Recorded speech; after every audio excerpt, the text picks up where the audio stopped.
Bonjour à tous et bienvenue sur la chaîne de la Fée du Tri. Merci à vous de me suivre et d'être de plus en plus nombreux. Si ce n'est pas encore fait, je vous invite vraiment à cliquer sur le bouton juste en dessous pour vous abonner à ma chaîne. C'est le meilleur moyen de me soutenir. Aujourd'hui, je vais vous donner 6 astuces pour ranger votre maison durablement. La première chose à faire, si vous voulez avoir une maison qui va rester rangée, c'est de savoir pourquoi vous rangez cette maison. En fait, c'est important de vraiment prendre conscience du pourquoi. On en parle souvent de pourquoi dans plein de choses, mais est-ce que vous voulez faire baisser votre charge mentale? Est-ce que vous voulez gagner du temps au quotidien? Est-ce que vous voulez que votre maison soit plus jolie? Est-ce que vous voulez pouvoir recevoir du monde? Ça peut être un mélange de tout ça, mais vraiment notez sur un carnet pourquoi vous voulez ranger, parce que c'est ça qui va vous maintenir dans la motivation tout au long. La deuxième chose à faire, c'est de visualiser vraiment votre intérieur idéal. Alors là, vous pouvez aller vous amuser sur internet, regarder un petit peu des maisons. Ce qui est important, c'est de lâcher prise sur le mental et de vraiment vous faire plaisir. Alors si c'est pas encore fait, je vous invite vraiment à créer votre tableau des rêves. J'ai créé un atelier juste pour ça, juste en dessous, je vous mets le lien. Mais vraiment, c'est un outil qui est très très puissant et ça va vous aider au quotidien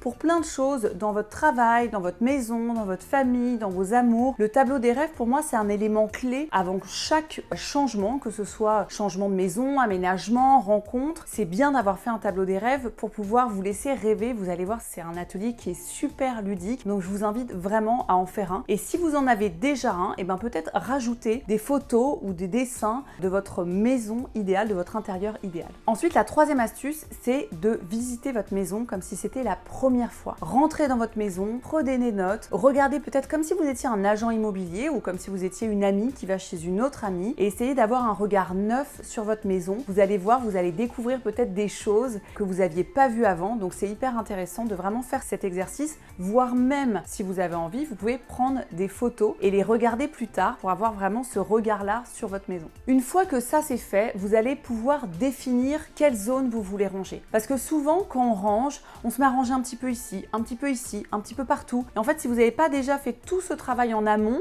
vous allez commencer plein de choses, vous n'allez rien finir et évidemment, le rangement ne va pas être durable. Donc, c'est vraiment seulement à cette étape que vous allez choisir où vous allez ranger et surtout quand vous commencez, prenez petit. Ne vous lancez pas dans le tri de votre garage si jamais il y a 3 jours de travail. Commencez à ranger une toute petite zone ou une toute petite catégorie. Une fois que ça c'est fait, vous allez prendre votre agenda et vous allez noter une date de quand vous voulez vraiment commencer. C'est important de poser aussi un acte, sinon on reste toujours dans le flou. Donc moi je vous conseille de prendre minimum 2 heures dans votre agenda. Nous en général quand on intervient avec les Fées du Tri, c'est 4 heures. Mais là si vous êtes tout seul ou toute seule, c'est bien de prendre 2 heures tranquillement. Comme ça, vous faites votre mission, vous avec vous-même et c'est marqué dans l'agenda et vous avez posé l'acte. Et enfin, bien sûr, il faut se lancer. Donc le jour J, vous allez vraiment suivre ces étapes qui sont très simples. En gros, vous allez choisir, donc vous avez choisi votre catégorie ou votre lieu. Dans le lieu, de toute façon, même si c'est un endroit dans votre maison, il va y avoir différentes catégories. Donc vous choisissez, quoi qu'il arrive, une catégorie pour faire ces 2 heures de tri. La première étape, c'est de tout réunir au même endroit. La deuxième étape, c'est de trier. Et la troisième étape, c'est de ranger. Et quand vous allez ranger, et ben vous essayez de faire en sorte que ce soit pratique pour vous. Sur l'étape du tri, juste, je reviens là-dessus, vous allez avoir plusieurs catégories, c'est très très simple. Soit vous gardez, soit vous jetez, soit vous donnez